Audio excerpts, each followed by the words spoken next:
விஜயனால இந்த நாட்டினுடைய தமிழ்நாட்டின் தன் பிரச்சனையை தீர்க்காத விஜயால தமிழ்நாட்டின் பிரச்சனைகளை எப்படி தீர்க்க முடியும்? போய் அங்கே போய் கிடக்கிறாரு. சிபிஐ வழக்கு டெல்லிக்கு போயிட்டு இருக்காரு. பாஜக அவரை மிரட்டி வைத்திருக்கிறது. எது தேசிய ஜனநாயக கூட்டணி அதிமுக கூட்டணி இம்பாக்டா இருக்கு.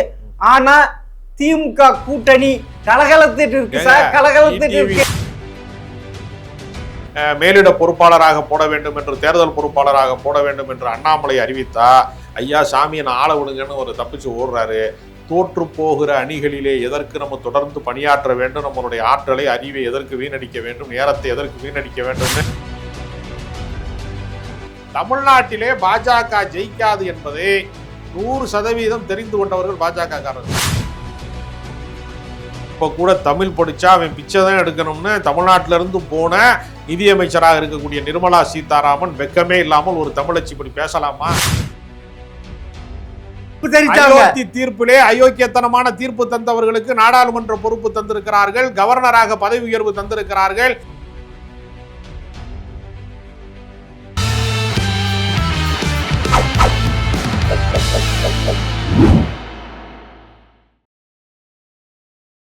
ஜெம் டிவி நேயர்களுக்கு வணக்கம். அரசியல் விமர்சகர் ராஜ கம்பீரன் அவரை சந்திப்பவர். வணக்கம் சார். வணக்கம். 2021 உங்கள் கனவு படித்தது. ஆனால் 2026 நீங்க கொடுத்ததெல்லாம் வாய் மூடி மௌனமாக வாங்கி போகிறதுக்கு விசிகாவோ 2 கம்யூனிஸ்டுகளோ அப்படி காங்கிரஸ் வந்தா அந்த நிலை. ஏன்னா விஜய் என்று ஒரு ஃபேக்டர் இருக்கிறார். ஆமா, படுத்தே கிடக்கிறார், படுத்த படுக்கையில கிடக்கிறார் விஜய். அரசியல்ல படுத்த படுக்கையில ஐசியூல இருக்கிற ஒரே அது ஒரு தமிழக வெற்றி கழகம். அட்டகத்தின்னு சொன்னார். அட்டகத்திங்க அவரு, அட்டகத்தின்னு அட்டகத்தி விஜய் ஒரு அட்டகத்தி, போர்வால் கிடையாது. அதை வைத்துக் கொண்டு ஜனநாயகத்தில் எந்த போரையும் நடத்து தன் சொந்த படத்தை ரிலீஸ் செய்வதற்கு துப்பு இல்லாமல் மத்திய அரசாங்கத்திட்ட மண்டியிட்டு கிடந்து முடங்கி கிடக்கிற விஜயனால இந்த நாட்டினுடைய தமிழ்நாட்டின் தன் பிரச்சனையை தீர்க்காத விஜயால தமிழ்நாட்டின் பிரச்சனைகளை எப்படி தீர்க்க முடியும்? தன்னுடைய பிரச்சனையே தீர்க்க முடியாம சிபிஐ வழக்குல முடங்கி போய் அங்கே போய் கிடக்கிறாரு. சிபிஐ வழக்கு டெல்லிக்கு போயிட்டு இருக்காரு. பாஜக அவரை மிரட்டி வைத்திருக்கிறது. அதனால விஜய் என்கிற டம்மி பீஸை நம்பிக்கொண்டு அரசியலிலே அறிவாற்றல் மிக்க தலைவர்களாக இருக்கக்கூடிய திருமாவளவனோ, அரசியல் பேராற்றல் மிக்க தலைவர்களாக இருக்கக்கூடிய கம்யூனிஸ்டுகளோ, அரசியலினுடைய மிகப்பெரிய சுதந்திர காலத்திலே இருந்து மிகப்பெரிய அளவிலே வரலாற்று சாதனைகளை புரிந்த காங்கிரஸ் கட்சியா ஒரு டம்மி பீஸை தேடி போவாங்களா? ஏதாவது ஒரு லாஜிக் இருக்கா? நியாயம் இருக்கா? விஜய் ஒரு டம்மி பீஸ், அது ஒரிஜினல் பீஸா இருந்துச்சுன்னா இந்திய கூட்டணி நேரம் சேர்த்திருப்பாங்கல்ல. எதனால ஒரு மிரட்டுனா உனக்கு சிபிஐ வழக்கு போட்டிருக்கேன், உன்னை தூக்கி உள்ள வச்சிருவேன்னு சொன்னா கூட்டணிக்கு வர போறாரு. ஏன் கூப்பிடாம வச்சிருக்காங்கன்னா, நீ வெளியில இருந்து நீ ஓட்ட பிரி, நீ இப்ப பாஜகவுக்கு ஆதரவாக வெளியில இருந்து ஓட்ட பிரிக்கிற வேலையை மட்டும் பாருன்னு இன்னொரு நாம் தமிழர் கட்சி மாதிரி தான் தாவேகா எந்த தொகுதியிலும் வெல்ல போவது இல்லை.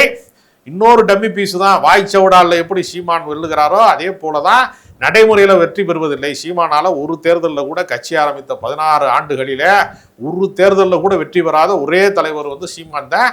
அந்த இடத்துக்கு தான் விஜய் வரப்போறாரே தவிர விஜய்னாலாம் அரசியல்ல எந்த மாற்றமும் எதையுமே கிழிக்க முடியாது. விஜயா நீங்க தான் சொல்லணும். வருகின்ற கருத்து கணிப்புல அப்படி எல்லாம் சொல்லையே.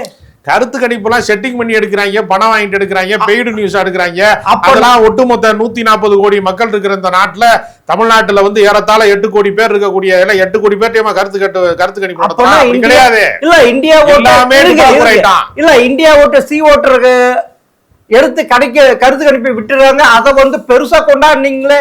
ஆமாங்க, எல்லா கட்சியும் அந்த இந்தியா டுடே எப்படிப்பட்டது உங்களுக்கு தெரியுமா? இருக்கட்டுங்க, எப்படிப்பட்டதுன்னு தெரியுமா? யாரு இந்தியா டுடே சி ஓட்டர் எப்படிப்பட்டது தெரியுமா? அது நீங்க தான் சொல்லணும். உங்களுக்கு 2011 நீங்க ஒரு ஞாபகம் தான் இருக்கும். அதாவது எக்ஸிஸ்ட் போலுக்கு அப்புறமா விடக்கூடாது. ஆனா தேர்தல் முடிவு அதுக்குள்ளே தமிழகத்தில் ஜெயலலிதா மீண்டும் வெற்றி பெறுவார் என்று ஒரு பெரும் புகைச்சல் நெருப்பா பறஞ்சு. அப்ப இந்தியா டுடே சேனல் எடுத்து விட்டது. ஏறக்குறைய திமுக கூட்டணி 130 இடங்களுக்கு மேல் வெற்றி பெறும். அதில் திமுக மற்றும் கூட்டணி சேர்த்து 160. அப்ப வடிவேலு நான் அப்பயே சொன்னேன் இல்ல, அப்பயே ஓடி போயிட்டு கருணாநிதிக்கு மஞ்சள் சால்வை போத்தினார். வந்த முடிவுகள் என்ன? எதிர்கட்சி தலைவர்கள் ஆமுல்ல சார். அப்படிப்பட்ட இந்தியா டுடே சொன்ன கருத்து கணிப்பை இப்ப பெருசா எடுத்து ஆடுறீங்க. ஒரு கருத்து கணிப்பு ஒரு முறை பொய்க்கலாம், ஒரு முறை ஜெயிக்கலாம். அதையெல்லாம் அது வந்து வானிலை அறிக்கை மாதிரி. ஜோசியக்காரன் சொல்கிறான் உனக்கு நல்லது நடக்க போகணும், எல்லாருக்குமே நல்லதாக நடக்குது. ரஜினிகாந்த் ஜாதகம் இருக்கிற எத்தனையோ பேர் அதே தேதியில் பிறந்தவன், அதே நட்சத்திரத்தில் பிறந்தவன் போகிற சூப்பர் ஸ்டாராக இருக்கான். அப்படி கிடையாது. அது ஒரு மூட நம்பிக்கை.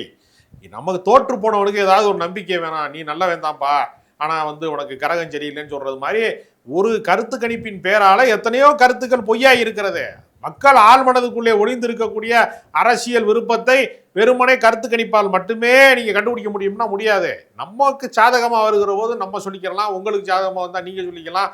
அதுதான் நடக்குமே தவிர அதெல்லாம் மக்கள் தான் இறுதி தீர்ப்பு. கருத்து கணிப்பை நம்புறது இல்ல. யார கருத்து கணிப்பை நம்புறது இல்ல திமுக. நேர்மையாக எடுத்தா நம்பலாம். சில பேர் பெய்டு நியூஸா கொடுக்குறாங்கல்ல, அது எப்படி நம்ப முடியும்? அப்படி பண்ணி எடுக்கிறாங்க.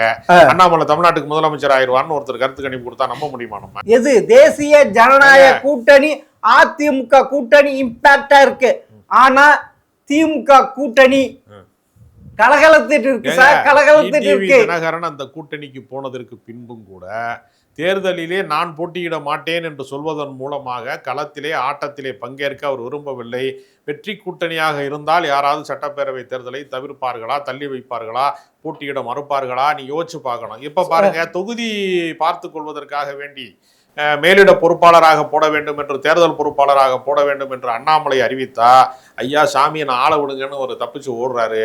தோற்று போகிற அணிகளிலே எதற்கு நம்ம தொடர்ந்து பணியாற்ற வேண்டும், நம்மளுடைய ஆற்றலை அறிவை எதற்கு வீணடிக்க வேண்டும், நேரத்தை எதற்கு வீணடிக்க வேண்டும்னு கூட்டணியில் இருக்கிறவனே குப்பரப்படுத்திட்டு வெளியே வந்து குதிச்சுக்கிட்டு இருக்கானே, அதெல்லாம் உங்களுக்கு தெரியாதா? அதாவது இதே டிடிவி தினகரன் அவர்கள் 2024 பாராளுமன்ற தேர்தலில் பாஜக கூட்டணியோடு இருக்கும்போது நான் போட்டியிடவில்லை சொன்னார். அது உங்களுக்கு ஞாபகம் இருக்கா? சொன்னாரு. அதாவது நீங்க இப்ப என்ன தெரியுமா, அண்ணாமலை பாஜகவுக்குள் ஒரு கருத்து வேறுபாடு ஏற்று இருப்பதை நீங்க கொண்டாடுறீங்க. ஏன்னா நாங்க கொண்டாடல. ஏன்னா 2024 பாஜக அதிமுக கூட்டணியை பிரிச்சதுக்கு மெயின் காரணம். அதனால நீங்க சொலையா 40 இடத்துல வின் பண்ணீங்க. அப்படி அதே போல 2026 சட்டமன்ற தேர்தல் அவர் மூலமாக நம்ம ஆட்சிக்கு வந்துடலான்ட்டு கனவு காண்பீங்களா? அது நடக்காது சார். பாஜகவை சேர்ந்த அண்ணாமலையை நம்பியாங்க திமுக தொடங்கப்பட்டுச்சு. அவரை நம்பிதான் இப்ப இருக்கு. அது பெருமளவின் உங்களுடைய பேச்சில தெரியுது. ரொம்ப கொண்டாட்டமாக நீங்க பாஜகவுக்கு எதிராக பேசுறீங்க. நீங்க பாஜகவில் இருக்கக்கூடிய அண்ணாமலைக்கும் திமுகவுக்கு எந்த சம்பந்தம் இல்ல. அவரு எதுக்கு அவதூறான பொய் பிரச்சாரத்தை நீங்கள் மேற்கொள்கிறீங்க? இல்ல, அவர் பிரச்சாரத்தின் போது ஏதாவது கலைப்பு விட்டு இந்த கூட்டணிக்கு வெற்றி வாய்ப்பை தடுத்து விடுவார் அப்படின்ட்டு இலவு காத்த கிளியா காத்துட்டு இருக்கீங்க. அதன் வெளிப்பாடு தான் இது. அது தமிழ்நாட்டு மக்களுக்கு திராவிட முன்னேற்ற கழகம் செய்த நன்மைகள் இருக்குல்ல, மகளிர் உரிமை தொகையிலிருந்து, விடியல் பேருந்து பயண திட்டத்திலிருந்து, புதுமை பெண் திட்டத்தில இருந்து, நான் முதல்வன் திட்டத்திலிருந்து, லேப்டாப் கொடுத்ததிலிருந்து, எத்தனையோ விஷயங்களிலே தமிழ்நாட்டு நலன் சார்ந்து எத்தனையோ விஷயங்களை அவர்கள் செய்திருக்கிறார்கள். அதனுடைய பயனாளிகளே கோடிக்கணக்கான பேர் இருக்கிறார்கள். அத்தனை பேருடைய வாக்கும் திமுகவுக்கு வருகிற பட்சத்தில் யாருடைய தயவுடன் திமுக ஆட்சி அமைக்க வேண்டியது இல்லை. எல்லா பொதுமக்களும் பெண்களுடைய வாக்கு வங்கியாக திமுக வளர்ந்திருக்கிறது, வாக்கு சதவீதம் உயர்ந்திருக்கிறது. திமுகவை வெல்லவே முடியாது என்று தெரிந்த காரணத்தினால தான் பாஜக இப்போது நடந்த ஒன்றிய பட்ஜெட்ல கூட ₹1 கூட தமிழ்நாட்டுக்கு ஒதுக்காதுக்கு என்ன காரணம்னா, வீணாக நாம் காசை கொடுக்க வேணாம், ஏன்னா வெற்றி பெறப்போவது திமுக தான் என்று தெரிந்து கொண்ட காரணத்தினால தான் என்டிஏ கூட்டணி வெற்றி பெறும், பாஜக கூட்டணி வெற்றி பெறும்னா ஒன்றிய பட்ஜெட்ல நிறைய கொடுத்துருப்பாங்களே, ஒரு உரிமையை கூட, ஒரு சலுகையை கூட எதையுமே செய்யல. முட்டையை கொடுக்குறாங்களே, ஜீரோவை கொடுக்குறாங்களே, அல்வா கொடுக்குறாங்கன்னா என்ன காரணம்? தமிழ்நாட்டிலே பாஜக ஜெயிக்காது என்பதை 100% தெரிந்து கொண்டவர்கள் பாஜக காரர்கள் தான். அவங்க எந்த மாநிலத்துக்கு இப்ப தேர்தல் நடக்க போகிறது, கேரளாவும் சரி, பாண்டிச்சேரியும் சரி, தமிழ்நாடும் சரி, வெஸ்ட் பெங்காலும் சரி, அசாமுக்கு யார் தனிப்பட்ட இது ஒதுக்கலையே, கிடையாது. யாருக்கு பெரிய ஆள ஒதுக்குறீங்களா? எப்பொழுதுமே தேர்தலை மனதில் வைத்துதான். இல்ல, இந்த வாட்டி ஒதுக்கல. எந்த தேர்தல் நடைபெற மாநிலத்திற்கோ என்ன காரணம்னா, கேரளாவை பினராயி விஜயன் ஆளுகிறார். அவர் தவறவிட்டால் ஒருவேளை காங்கிரஸ் தான் அந்த இடத்தை கைப்பற்றும். மேற்கு வங்காளத்தை மம்தா பானர்ஜி தான் இருக்கிறார். எதிராக யாரு? காங்கிரஸ் கிடையாது, பிஜேபி. அங்கு அசாம் ஆளுகின்றது பாஜக. அப்படி இருக்க ஏன் ஒதுக்கல நிதி? நீங்க மடமாற்றீங்க. பாஜக மாநில உரிமைகளை மதிப்பது கிடையாது. மாநிலத்துக்கு செய்ய வேண்டிய நிதிகளை தருவது கிடையாது. இப்போ கூட தமிழ் படித்தா அவன் பிச்சை தான் எடுக்கணும்னு தமிழ்நாட்டிலிருந்து போன நிதியமைச்சராக இருக்கக்கூடிய நிர்மலா சீதாராமன் வெக்கமே இல்லாமல் ஒரு தமிழச்சி இப்படி பேசலாமா?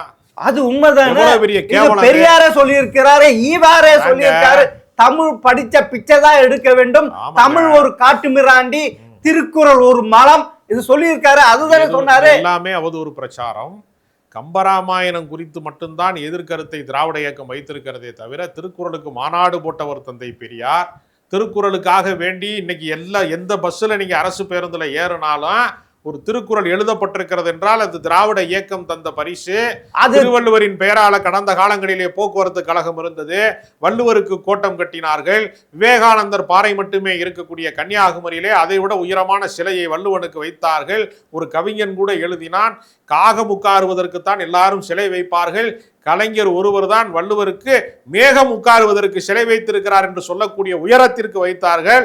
திருவள்ளுவரினுடைய கருத்துக்களை மிகப்பெரிய அளவிலே பரப்பியவர்கள் திராவிட இயக்கம். தஞ்சையிலே தமிழ் பல்கலைக்கழகத்தை உருவாக்கியவர்கள் திராவிட இயக்கத்துக்காரர்கள். எனவே தமிழை பற்றி பேசுவதற்கு தமிழுக்கு நிதி தராத செத்துப்போன சமஸ்கிருதத்துக்கு நிதி தருகிற பாஜக அரசுக்கு எந்த யோக்கியதையும் இல்லை.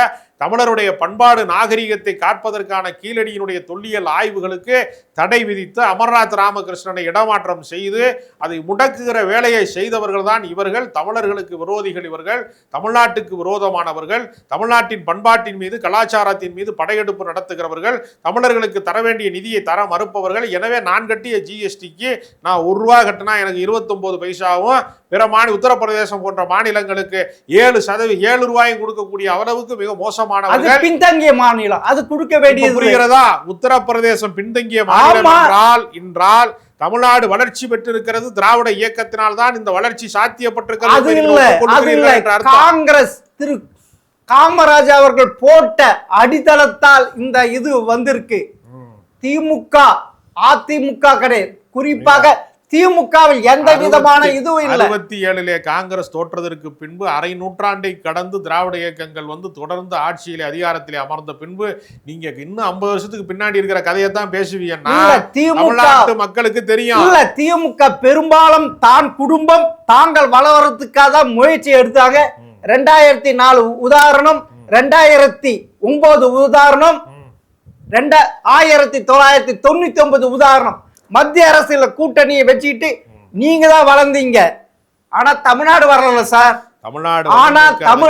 ஆனா ஆந்திரா சேர்ந்த சந்திரபாபு நாயுடு தன் மாநிலத்தை உருவாக்க வளர்ச்சிக்க அப்படிப்பட்ட முதல்வர் கருணாநிதியும் கிடையாது, ஸ்டாலினும் கிடையாது. 90களினுடைய தொடக்கத்திலே உலகமயமாக்கல் என்று ஒன்று வந்தபோது, காட் ஒப்பந்தம் என்று ஒன்று வந்தபோது, இனிமேல் அரசு வேலைவாய்ப்பை மட்டுமே நம்பிக்கொண்டிருந்தால் படித்த இளைஞர்களுக்கு வேலை வாய்ப்பு தரவே முடியாது என்கிற சூழ்நிலை வந்தபோது கலைஞர் கருணாநிதி அவர்கள் ஐடி பார்க்கை உருவாக்கி அந்த ஓல்டு மகாபலிபுரம் ரோடு முழுக்க இன்றைக்கு நிறைந்திருக்கக்கூடிய ஐடி பார்க்கை உருவாக்குவதன் மூலமாக தமிழ்நாட்டு இளைஞர்களுக்கு வேலை வாய்ப்பை உருவாக்கி தந்தவர் டாக்டர் கலைஞர்.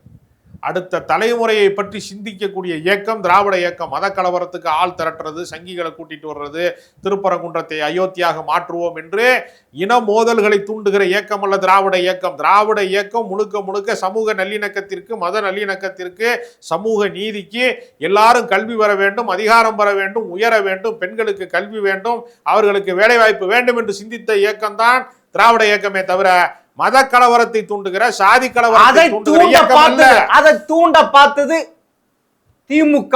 திருப்பரங்குன்றத்துல இறுதியிலேயே உயர்நீதிமன்றத்திடம் திரு ஸ்டாலின் போய் மன்னிப்பு கேட்டார். ஆமா, கலெக்டர் மன்னிப்பு கேட்டார். மன்னிப்பு கேட்டாரு. ஏன் அவதூறு பொய் பிரச்சாரம்? ஏன் இப்ப நடந்தது என்ன? மன்னித்து விடுங்கள். கலெக்டர் கேட்டது எப்படி? நாங்க 140 தடை உத்தரவு போட்டது தவறுதான், மன்னித்து விடுங்கள். அது அந்த இந்துக்களை தீபம் ஏற்ற விடவில்லை.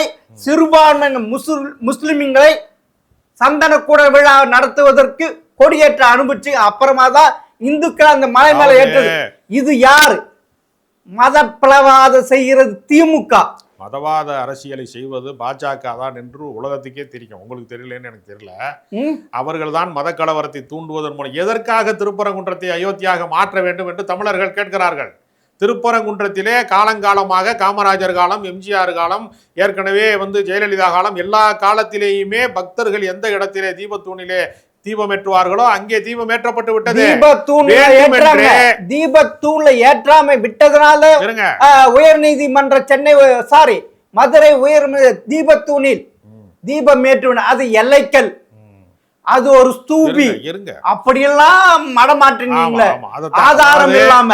தர்காவுக்கு பக்கத்திலே இருக்கக்கூடிய சர்வேக்கல்ல தீபத்தூணாக மாற்றி அரசியல் சாசனத்தின்படி வழங்க வேண்டிய தீர்ப்பை சனாதனத்தின்படி தான் நான் வழங்குவேன் என்று கொக்கரிக்கிற ஒரு சங்கியாக இருக்கக்கூடிய ஒருவர் தந்த தீர்ப்பின் அடிப்படையிலே இப்படிப்பட்ட தவறை செய்வதற்கு அதிகார வர்க்கத்திலே உள்ளே உட்கார்ந்து கொண்டு ஒரு மதத்துக்கு ஆதரவாக அரசியல் சாசனத்திலே மதச்சார்பற்ற நாடு இன்றைக்கு மோடி ஆட்சி செய்தாலும் இந்த நாடு அரசியல் சாசனப்படி அம்பேத்கர் எழுதி தந்த சட்டத்தின்படி இது இன்றைக்கு மதச்சார்பற்ற நாடு, இந்த மதச்சார்பற்ற தத்துவத்தை உடைக்கிற விதமாக நீதிபதிகள் சார்பு நிலை எடுக்கிறார்கள், நீதிபதிகள் சங்கிகளாக இருக்கிறார்கள், நீதிபதிகள் தவறான தீர்ப்பை வழங்குகிறார்கள், நீதிபதிகள் வேண்டும். இன்றைய GR சுவாமிநாதன் நீதிபதியை உச்ச நீதிமன்றம் கண்டித்திருக்கிறது. நீ எதற்காக பல்கலைக்கழகங்களை தமிழ்நாடு முதலமைச்சரே அதை ஏற்றுக்கொண்டு நடத்தலாம் என்று சொல்வதற்கு எதற்காக அவசரமாக நீங்கள் உத்தரவு போடுகிறீர்கள் என்று GR சுவாமிநாதனை உச்ச நீதிமன்றம் நேற்று கண்டித்திருக்கிறது. காரி துப்பி இருக்கிறது. அதே GR சுவாமிநாதன் சங்கி நீதிபதிகளே அதே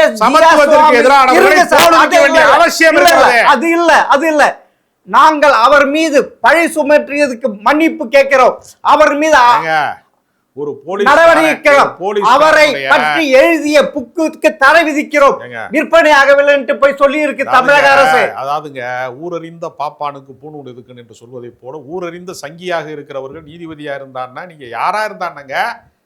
ஹரி பரந்தாமன்ங்கிற நீதிபதி கேட்கிறார். சட்ட நீதியரசர் அவர் சங்கி கிடையாது. நீதியரசர் அவர் அரசியல் சாசனப்படி அம்பேத்கரின் ஒளியிலே நின்று பேசுகிறார். யாரு ஒத்துழைக்கிறார்? அம்பேத்கரின் வழியில் இருக்கிறார். அம்பேத்கரினுடைய வழியிலே தீர்ப்பு சொல்வதா? இந்த இரண்டு நீதிபதி திமுகவினுடைய சொம்பாக தானே இருக்கிறாங்க சொல்றாங்க. இங்க சங்கி நீதிபதி இருக்கலாம், திமுகவுக்கு ஆதரவா இருக்க கூடாதா? சங்கிகள் மட்டும் நீதிபதியா இருக்கலாமா? RSS காரர்கள் நீதிபதியா இருக்கலாமா? மத விரோதத்தை தூண்டக்கூடியவர்கள் நீதிபதியா இருக்கலாமா? அரசியல் நீ நீதிபதி ஆயிட்டா நீ கட்சிக்காரனாக இருக்க கூடாது. அரசியல் ஆனால் சட்டம் சொல்கிறது ஒரு நீதிபதி தீர்ப்பு வழங்கினா தீர்ப்பை விமர்சிக்கலாம், நீதிபதியை விமர்சிக்க கூடாது என்று. அப்படிதான் இருக்கு. ஆனா திமுக தன் கை கூலிகளை GR சுவாமிநாதன் போனவங்களுக்கு எதிர்ப்பு தெரிவித்தாங்க. தீர்ப்பிலே அயோக்கியத்தனமான தீர்ப்பு தந்தவர்களுக்கு நாடாளுமன்ற பொறுப்பு தந்திருக்கிறார்கள், கவர்னராக பதவி உயர்வு தந்திருக்கிறார்கள். பாஜகவுக்கு ஆதரவான தீர்ப்பை தந்தால் உங்களுக்கு பதவி உயர்வு தருவேன் என்று சொல்லி ஆளுநர்களாக பதவி உயர்வு தந்திருக்கிறார்கள். கடந்த முறை பல நீதிபதிகளாக இருக்கிறவர்கள் எல்லாம் அந்த நீதிபதி பதவி முடிந்ததற்கு பின்பு பிஜேபியிலே நேரடியாக இணைந்திருக்கிறார்கள். எல்லாரும் மக்கள் பார்த்து கொண்டிருக்கிறார்கள்.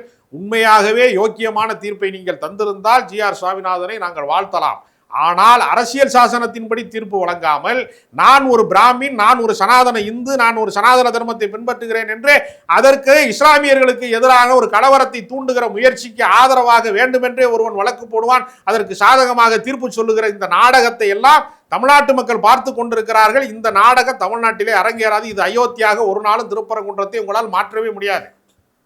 அதாவது திரு ஸ்டாலின் அவர்கள் கட்டுப்பாட்டில் இருக்கின்ற காவல்துறை என்ன பண்ணிருக்கிறது? திருபுவனம் அஜித் குமார் கஸ்டடி மரணம் காவல்துறையால் அடிக்க.